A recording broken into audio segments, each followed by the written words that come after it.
తాకట్లో ఉన్న మీ బంగారాన్ని విడిపించి ఆ రోజు ఆన్లైన్ రేటుకి కొంటాం. Sharma gold company. నమస్కారం, వెల్కమ్ టు సుమన్ టీవీ. నేను గీతాంజలి. ప్రస్తుతం మనతో పాటు రాజన్ నంబూద్రి గురుస్వామి గారు ఉన్నారండి.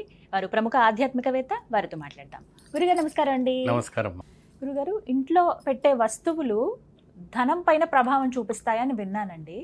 అలా ప్రధానంగా బెడ్రూమ్లో ఉన్నటువంటి మంచం పొజిషన్ ఏదైతే ఉందో అది చాలా ఎఫెక్ట్ ఇస్తుంది అని విన్నాను. ఇది నిజమా? నిజమైతే గనక ధనప్రాప్తి కలగాలంటే ఎటువంటి వస్తువులు కావచ్చు, ఈ బెడ్రూమ్లో ఉండే మంచం విషయంలో ఎలాంటి జాగ్రత్తలు తీసుకోవాలి? చాలా చక్కని ప్రశ్న వేస్తారమ్మా. బుద్ధిగా శ్రీ మహాగణపతి దేవతోప్య నమః. చూసేవంటి భిక్షువునికి నమస్కారం. అంత మంచి జరగాలి. ధనానికే కాదమ్మా, పిల్లలు కూడాను వర్తిస్తుంది. పిల్లలు కూడాను మొండికేస్తారు, బతకేస్తారు, చాలా వరకు కూడా మాటలు వినరు, చాలా చాదస్యం పెరుగుతూ ఉంటుంది. ఎందుకు ఈ మంచం విషయంలోనే ఎందుకు ఈ రకంగా కలగటం అనేది నేను చెప్తాను. ఎప్పుడైనా కూడా ఇంట్లో ఉన్నవంటి మంచాన్ని గోడకు ఆనించకూడదు.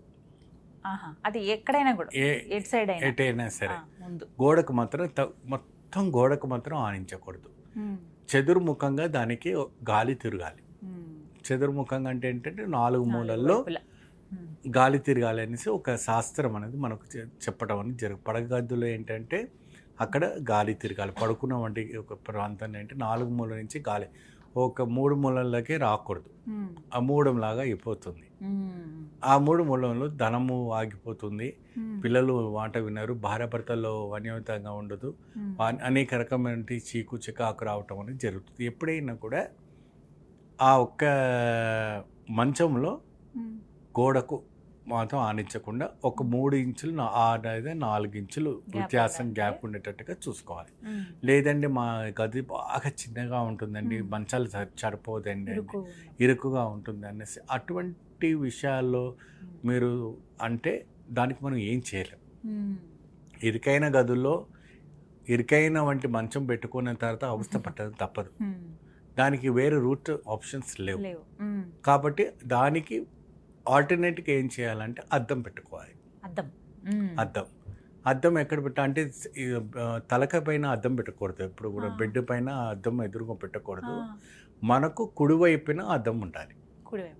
పడుకునేటప్పుడు కుడివైపున, పడుకునే వైపు కుడివైపున ఒక 6 ఇంచెస్ 7 ఇంచెస్ అద్దం ఉంటుంది కదమ్మా, అది అద్దం పెట్టుకోవాలి. అద్దం పెట్టేసుకుంటే దోషం పోతుందంటే పోతుంది. నామవస్త్రమే, పర్మనెంట్గా అయితే సొల్యూషన్ ఉండదు. నామవస్త్రం పోతుంది. కానీ శాస్త్రం ప్రకారం ఏంటంటే 4 మూలలు మాత్రం మనకు గ్యాప్ ఉండాలి. అప్పుడు ధనం నిలబడుతుంది. పిల్లలు కూడా చెప్పిన మాట వింటారు. ఇంట్లో కూడా అన్యోన్యతంగా ఉంటుంది. నరమాడుతున్న వంటి ఇంట్లో ఏదైతే దుష్టశక్తి అంటే మనము అక్కడ అన్ని ఎక్కడెక్కడో తిరిగి అన్ని చివరిగా వచ్చి పడుకుంటాం. ప్రశాంతత కోరుకునేది అప్పుడే. అప్పుడు ప్రశాంతత కోరుకున్నప్పుడు మీరు 10 సార్లు అటు ఇటు పెన్న మీద పడుకున్నట్టు అటు ఇటు తిరిగితే నిద్ర ఏముంటుంది?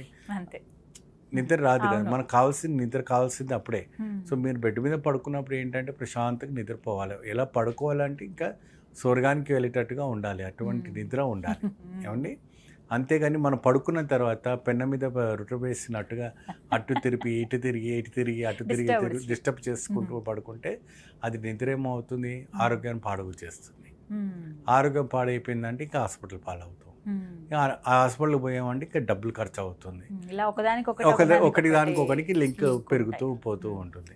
సో ఇట్లాగా బాగా మనకు వచ్చిన వంటి మెసేజ్ ద్వారా మెయిల్గానే దాని వల్ల రావటం ఇటువంటి జరుగుతుంది. సో ఇలా చేయటం వల్ల మీకు మంచి శుభదాయకం రావటం జరుగుతుంది. ఇంకోటి ఆ ఒక మంచం పైన కూడా డబ్బులు, నగలు అటువంటివన్నీ పెట్టి లెక్క పెట్టకూడదు. చాలా మంది కంఫర్ట్గా కూర్చుండిపోయి చక్కగా ఇప్పేసుకుంటూ ఉంటారు. ఆహారాలన్నీ ఇప్పేసి వేస్తూ ఉంటారు. పైన తీసుకొచ్చి చూసుకొని ఉంటారు. బెడ్ మీద ఎటువంటి బంగారపు ముక్కు పోగు కూడా పెట్టకూడదు. బంగారపు ముక్కు పోగు కూడా పెట్టకూడదు. అటువంటి ఒకటి ఉంటుంది. ధనం అనేది కేవలం ఎక్కడైనా అలంకారమైనటువంటి ప్రాంతాల్లో పెట్టుకోవాలి.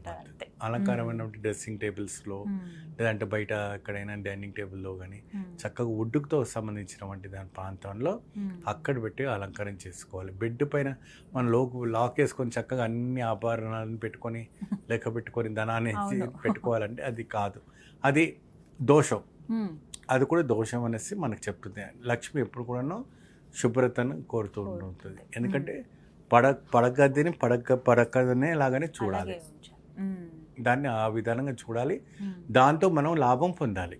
మ్మ్. లాభం ఇబ్బంది పొందాలంటే పడకూడదు. ఇబ్బంది పడకూడదు. మ్మ్. కాబట్టి అటువంటి అంటే ఇంత ఉంటుందా ఆ, మంచానికి కూడా అంటుంటారు, అనిపిస్తుంది. అడుగుతుంది కదా, ఇంత మ్మ్. ఉంటుంది మరి. ఇంకొకటి కూడా నేను విన్నాను గురుగారు, మంచం మీద కూర్చొని కొంతమంది అన్నం తింటూ ఉంటారు. ఆమా, ఈ అలవాటు మంచిది కాదంట కదా. అది వచ్చేసి మనకి రాహు కేతువు దానిపైన నివసిస్తూ ఉంటారండి, మంచాల పైన.